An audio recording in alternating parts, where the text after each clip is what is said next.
Lumière d'Islam, cette fois-ci qui entre dans le cadre, comme promis, du Lumière d'Islam Tour. Et nous sommes aujourd'hui dans la ville d'Oujda, au Maroc, la ville aux plus de 300 mosquées. Nous sommes reçus ici au Centre des études et des recherches en sciences humaines et sociales, donc d'Oujda.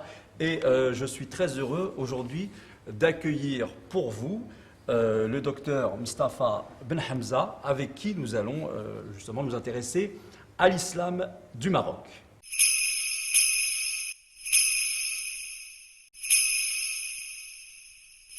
Docteur Mustapha Ben Hamza, merci beaucoup d'avoir accepté notre invitation.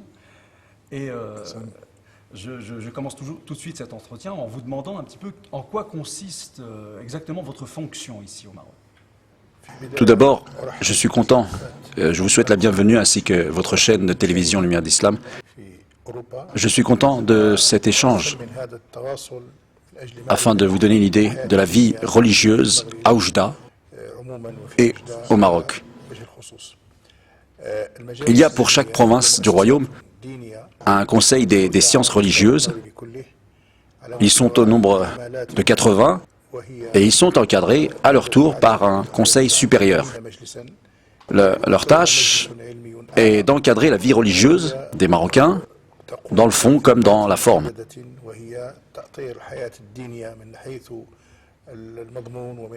Ces conseils accueillent des candidats à qui sont décernés des certificats de compétences. Cela leur permet d'avoir la légitimité pour donner des prêches le vendredi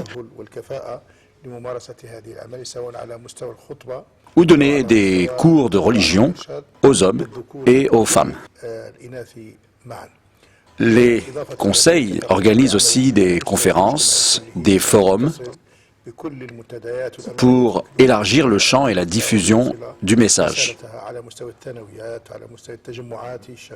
C'est ainsi. Il y a notamment des programmes annuels dédiés à toutes les couches de la population. Le tout se complémente pour assurer l'éducation religieuse. Bien évidemment, tout cela prend sa source dans l'histoire religieuse du Maroc. Alors justement, ça m'amène à ma deuxième question, c'est que même au Maroc, j'ai pu constater, on a pu me dire que trop peu de musulmans connaissent, par exemple, la vie du prophète. Nous sommes dans un pays musulman, et les mosquées sont pleines. On connaît, comme par ailleurs, beaucoup plus la vie des footballeurs, des stars de la chanson, mais pas celle du noble messager. Comment vous expliquez ça? Bon, je réponds à cela deux choses. D'abord, quant à l'amour des Marocains pour le prophète Mohammed, cela est indiscutable. Aucune personne ici n'est aimée comme est aimé le prophète Mohammed. Ça ne fait strictement aucun doute. Alors, pour ce qui est de la deuxième chose, en ce qui concerne le fait de connaître sa vie, eh bien, ce sont les médias qui font et défont les modèles. Les artistes ou sportifs bénéficient de la promotion importante des médias. Nous faisons de grands efforts, et en particulier certains jours du calendrier, comme le jour de la naissance du prophète Mohammed, pour faire des cours sur la vie du messager, mais les médias ont tendance à choisir d'autres modèles à mettre en valeur. C'est donc une responsabilité qui incombe aussi aux médias. La connaissance de la vie du prophète existe, les cours sont partout et en abondance. Mais il nécessite évidemment un soutien, des efforts. Sans doute quand d'autres chaînes de télé s'intéresseront à la vie du prophète, eh bien, on pourra dire que cela contribuera à élargir cette connaissance. Les choses sont donc claires. Il faut absolument un soutien complémentaire. Sinon, ça ne pourra pas marcher. Voilà. Docteur Mustapha Ben Hamza, l'image que nous avons du Maroc en France, à travers justement les médias, c'est surtout Marrakech, les riads du Maroc, les festivals de musique, les stations touristiques. Mais on parle très peu de l'aspect religieux du royaume dans les médias européens. Pour exemple, pour parler aux jeunes musulmans de France, on nous envoie Tariq Ramadan, par exemple, que je salue au passage, qui n'est ni maghrébin ni même français. Pourquoi est-ce qu'on n'a pas une personne qui sort des universités marocaines pour venir faire des conférences auprès des jeunes français musulmans?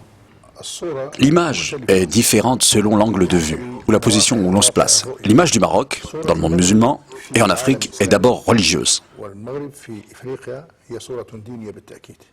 Les Africains entrent en contact avec le Maroc à travers ses savants, ses universités, l'école malikite, l'université d'Al-Qarawiyyin à Fès. Et cette image est partagée avec d'autres pays musulmans. Pour les Africains, donc, le Maroc et son histoire, c'est Fès et non Marrakech. Donc Fès et Al-Qarawiyyin, c'est l'histoire religieuse. Voilà. Quant à l'Occident, alors je dirais qu'il voit dans le Maroc une extension de son espace touristique. On peut dire qu'il y a là peut-être encore un complexe de supériorité. Ils viennent ici pour se détendre. Pour le contact entre le Maroc et les émigrés en France, cela n'a jamais été rompu. La vie religieuse est généralement encadrée par des savants marocains qui encadrent les Marocains et les musulmans même, d'une manière générale, qui fréquentent les mosquées. La vie religieuse en France est donc encadrée généralement par des Marocains. Le Maroc est donc bien présent. Aujourd'hui, il existe un conseil spécifique pour les émigrés et c'est un complément utile. Voilà. Maintenant, quand on parle d'un niveau plus universitaire, n'est-ce pas, celui des conférences, il y a une crise due à la langue. Même pour le monde musulman, ce qui est écrit par une langue autre que l'arabe est rare. Il existe des revues en français, mais le contenu ne traite que rarement des sujets sur l'islam. De plus, les diplômés des instituts religieux maîtrisent peu les langues autres que l'arabe. Ce problème peut être surmonté de plusieurs moyens. Par exemple, avec des intellectuels qui maîtrisent le français ou l'anglais. Alors ce travail prendra du temps. Mais ça viendra avec le temps. Tariq Ramadan a grandi dans ce milieu qu'il connaît. Mais il n'est pas le seul. Je connais plusieurs intellectuels musulmans, des amis qui exercent en Europe. Oui, mais peut-être que cette petite différence, c'est que effectivement l'islam marocain est présent en France, mais surtout dans les mosquées, mais pas en dehors des mosquées. C'est peut-être ça Oui, certes. Mais il faut dire que les émigrés n'ont jamais fait partie de l'élite. Ils étaient surtout dans des préoccupations de la vie quotidienne, à travailler pour gagner leur vie. Aujourd'hui seulement, on voit une élite naissante qui prend forme et qui s'intéresse en plus à la religion. Mais ce qu'il manque en tout cas, c'est un encadrement pour éviter toute déviation. Quand la loi islamique est présentée à des musulmans, des Européens ou des non-Européens, elle doit être la religion du juste milieu, celle de la modération. Donc celle qui ne tolère aucun extrême. Tout cela prendra du temps, mais c'est en train de se faire.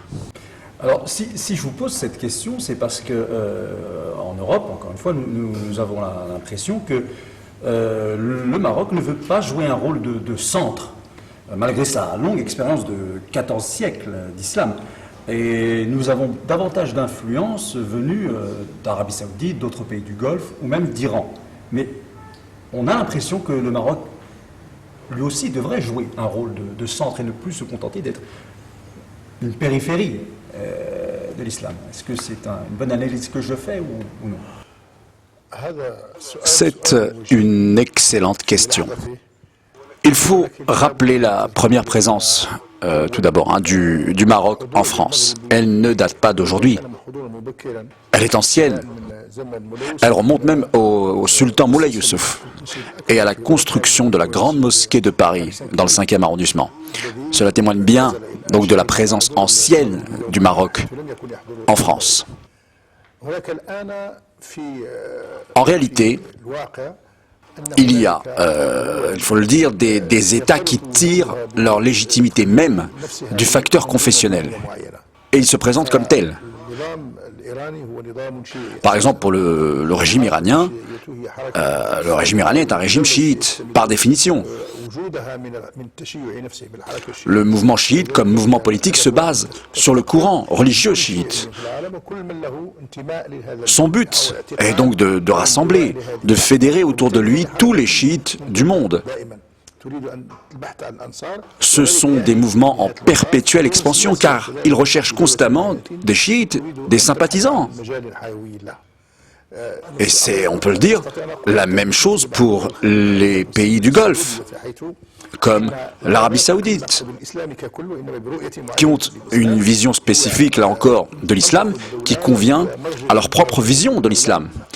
C'est le référent de l'État, la logique de l'État. Et c'est sur la base de cette vision religieuse que l'État même s'est créé.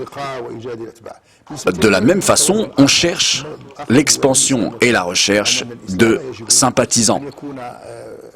Pour le Maroc, la réalité est différente.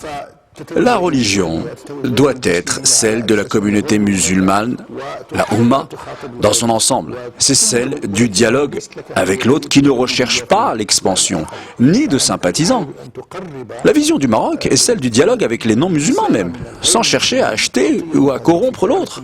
Tous les États musulmans sont dans cette logique, sauf les États que j'ai cités, qui se projettent, eux, dans une politique d'expansion. Voilà ce qu'il faut retenir pour différencier la politique marocaine et celle des États dont vous parlez. L'expansion, la recherche d'expansion pour les États qui se définissent comme tels. Alors, je rebondis sur cette question, pour une petite précision s'il vous plaît. Cette timidité qui consiste à ne pas vouloir jouer un rôle de centre majeur de l'islam en Europe, est-ce que ce n'est pas un risque aujourd'hui? Car les autres pays que j'ai cités précédemment, comme l'Arabie Saoudite ou l'Iran, qui ont cette volonté-là, peuvent séduire les Marocains d'Europe qui, eux, à leur tour, peuvent, quand ils reviennent dans leur pays, être bien sûr musulmans, mais d'une autre façon par rapport à leurs compatriotes marocains. Ce n'est pas une question de timidité, comme vous dites, mais en fait, il faut réussir à enseigner aux musulmans marocains les vérités de leur religion. Au Maroc et en dehors du Maroc, où les Marocains doivent acquérir le seuil minimum de la connaissance religieuse afin de se situer vis-à-vis du dogme religieux.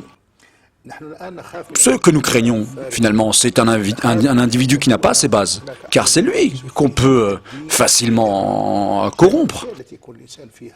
La faiblesse, c'est toujours un terrain propice à toutes les tentations, les séductions.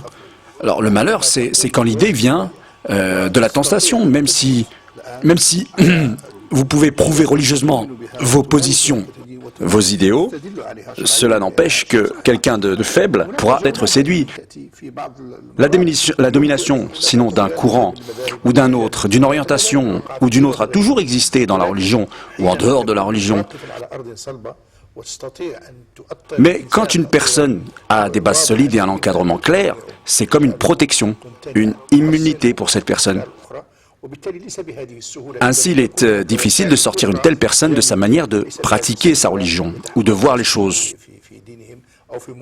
Surtout que ceux qui veulent attirer savent que le Maroc reste le pays de l'université d'Al-Qarawiyyin, pleine de savants. Et aujourd'hui encore, beaucoup de pays musulmans voient dans le Maroc une référence forte pour les questions religieuses.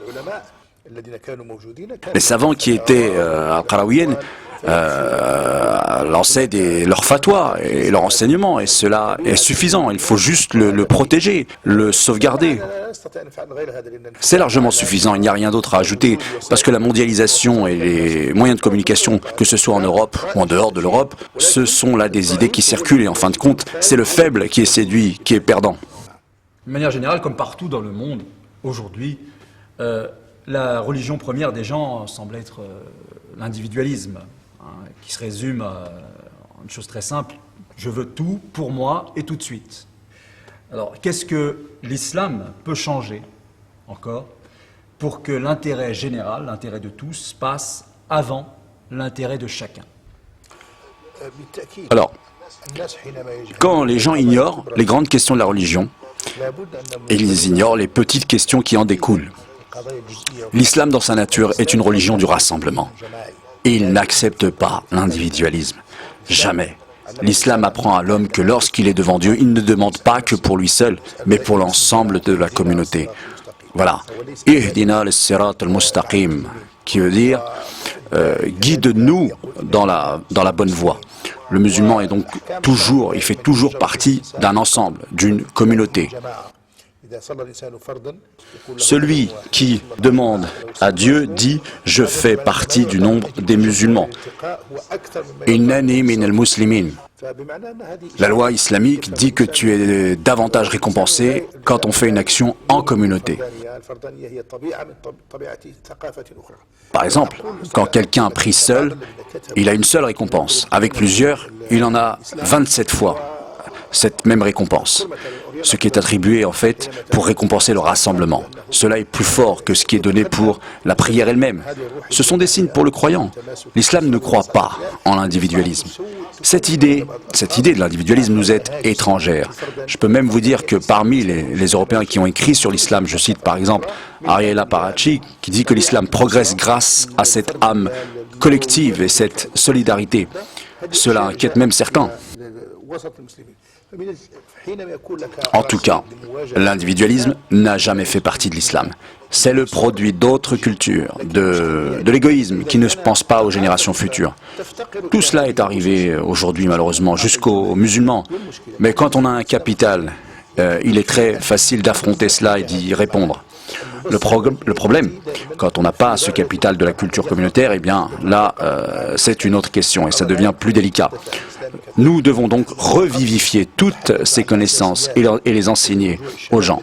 Mais le plus important, c'est la vigilance pour l'ensemble du monde musulman.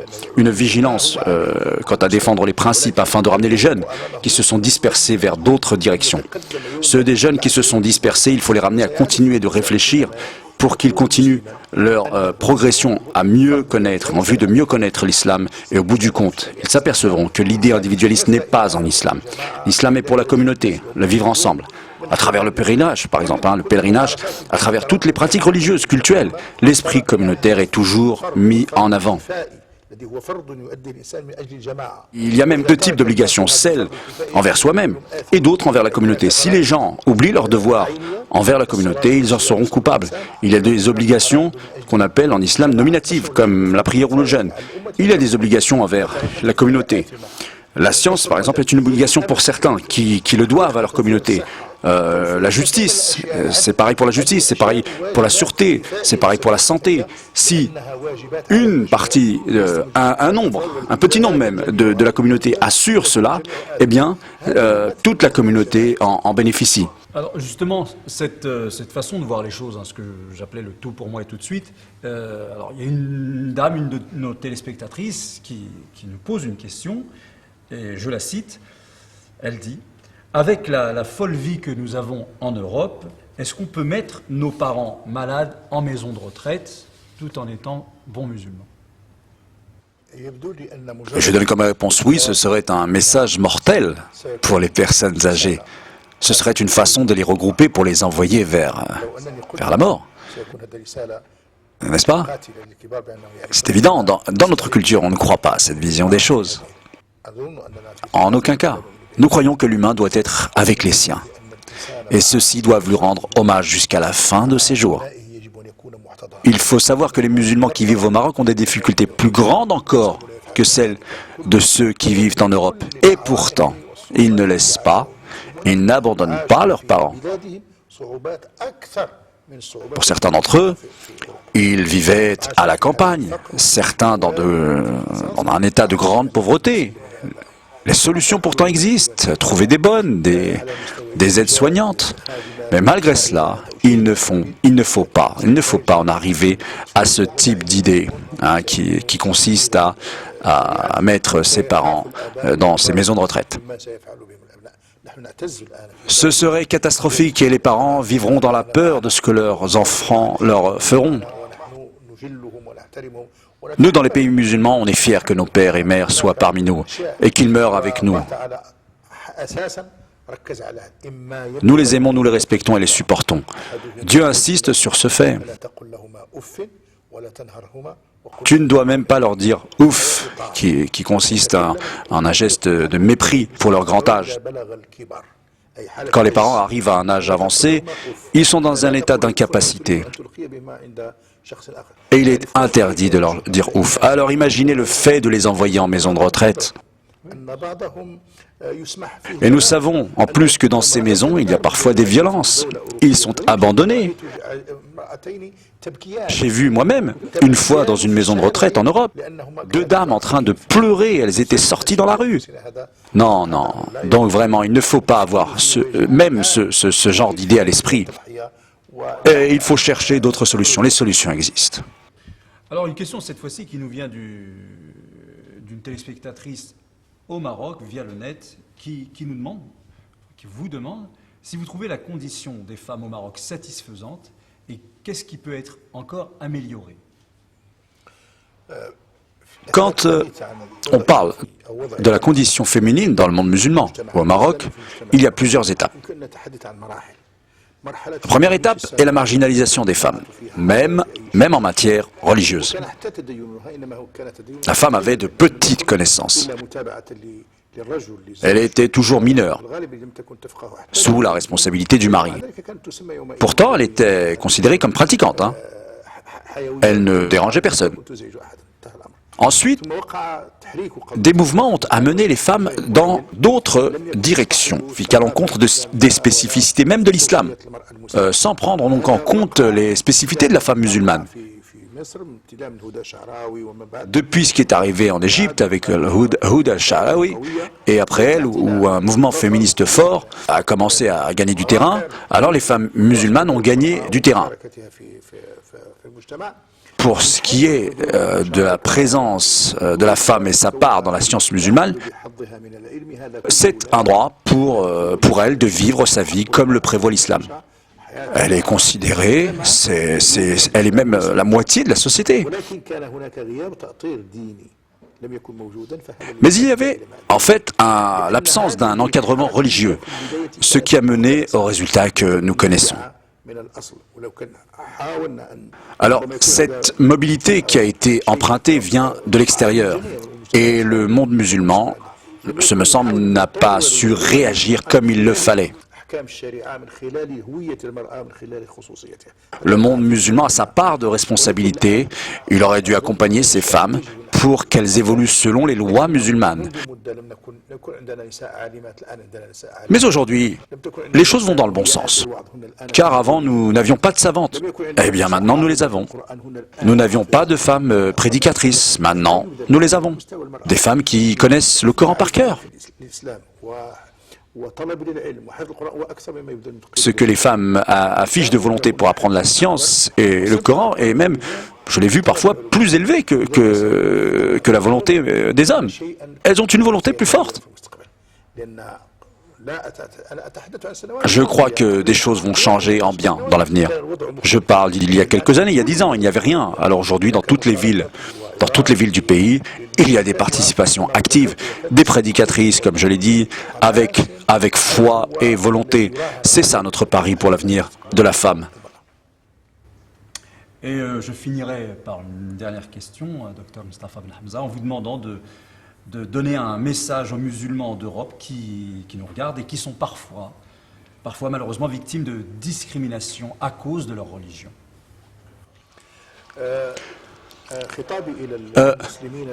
Le message que je donne aux musulmans d'Europe, et ce sont des Européens, ils doivent savoir la réalité dans laquelle ils vivent. Parfois, malheureusement, nous sommes blâmables nous-mêmes. On n'a pas fait le nécessaire dans la présentation de l'islam. Certaines personnes ont des pratiques négatives, très négatives. Par exemple, quand quelqu'un trouve de l'argent dont il sait qu'il n'appartient pas à un musulman, il croit, j'ai entendu cela, il croit alors qu'il en devient le propriétaire légitime. Non, un vol est un vol. Cela n'a aucune base en islam. Que vous voliez un musulman ou un non-musulman, ça revient au même. Il y a le manque de sérieux dans le travail. La non-participation à la construction du pays d'accueil. Le non-respect des lois en vigueur dans le pays. Aujourd'hui, les choses changent en même temps et on peut dire que les Européens ont fait beaucoup d'efforts pour comprendre l'islam. Ils en avaient une vision dominée par celle de Thomas Queenie. Et quelques savants de la civilisation sont encore étonnés de l'ignorance des Européens sur l'islam. Des fois, ils n'arrivent même pas à prononcer un nom musulman. Le nom Mohammed est facilement prononçable, mais personne ne veut le prononcer correctement. Ils veulent peut-être que cette ignorance dure. Donc moi je dis aux Européens qu'ils doivent connaître l'islam, ne doivent pas rester influencés par ces images négatives que certains véhiculent et qui veulent la rupture dans leur propre intérêt à eux. Ils doivent apprendre l'islam. L'islam est leur allié dans beaucoup de domaines, un allié fort pour ceux qui veulent préserver la morale, pour fonder une famille, pour l'environnement. Il y a plusieurs domaines où on peut se rencontrer. Il y a des questions humaines pour tous les peuples qui souffrent, musulmans ou non. Nous ne voulons pas d'injustice dans le monde.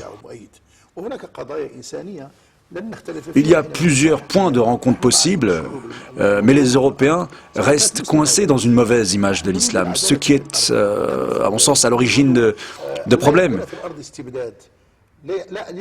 Cette idéologie des partis d'extrême droite qui se servent donc de cette mauvaise image véhiculée pour asseoir leur position. Mais ce n'est pas approprié quand on parle nous devrions faire mentir la théorie du choc des civilisations. Il faut prendre une nouvelle voie, la voie celle du progrès, celle de la civilisation, celle de l'évolution. Les musulmans sont des citoyens. Les Européens doivent comprendre qu'ils ont leurs spécificités et qu'ils ne peuvent pas commander ou les commander. Les critiquer sur leur façon de s'habiller, leur façon de manger. La liberté, nous y croyons. Mais si on vient nous commander sur nos vêtements, notre façon de manger, pour dire ce qui est autorisé ou interdit, c'est une régression. L'Europe s'est affichée dans son histoire comme garante des libertés. Donc une régression sur les valeurs n'est pas du tout souhaitable. Si quelqu'un s'autorise telle chose, pourquoi lui imposer autre chose ou contredire cela? Ce serait les frustrer dans leurs vêtements, à chaque fois une loi qui vient dire comment il faut s'habiller ou ne pas s'habiller. Cela ne facilite pas la coexistence. Nous n'avons aucun intérêt dans le conflit ou la guerre. Nous sommes, et nous devons être et rester dans un projet, à réaliser un projet qui fasse progresser l'humanité. Il ne faut pas laisser les choses se cristalliser ainsi. Il faut laisser les gens vivre en paix. Docteur Mustafa Ben Hamza, merci beaucoup pour ces lumières que vous nous apportez dans la lumière d'Islam. Et j'espère que vous en avez bien profité. Vous pouvez bien sûr continuer de nous écrire pour approfondir un petit peu encore les questions que vous posez. Eh bien, je vous dis à très bientôt, Inch'Allah, pour un autre numéro de Lumière d'Islam. Au revoir.